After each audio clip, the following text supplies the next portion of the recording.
Pour l'instant, Sofiane n'a qu'une place en tribune. Il peut s'entraîner, mais les matchs le week-end, il n'y a pas droit. J'ai demandé, j'ai dit, ça fait un mois, j'attends ma licence.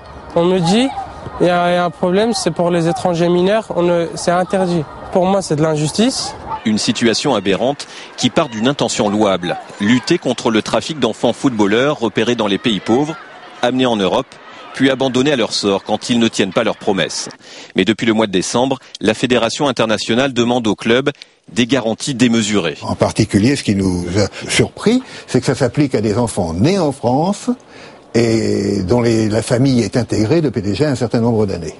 Ainsi, pour obtenir sa première licence, un enfant étranger, même né en France, doit prouver son identité et sa nationalité. Ses parents, eux, doivent aussi prouver leur nationalité et fournir un permis de travail ainsi qu'un justificatif d'activité professionnelle et un justificatif de domicile. Résultat, rien qu'en Île-de-France, près de 800 enfants ont vu leur demande de licence refusée ou bloquée pour un document manquant. Je vous avoue que les enfants, j'étais un peu gêné pour leur dire « Écoute, tu n'as pas de licence, tu es étranger. » Moi, je ne peux pas faire ça.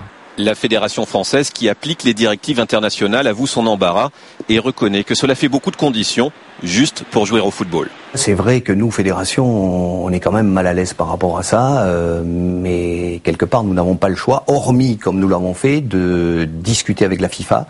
Discuter pour obtenir au moins un assouplissement de ces nouvelles règles. Elles concerneraient en France près de 15 000 enfants.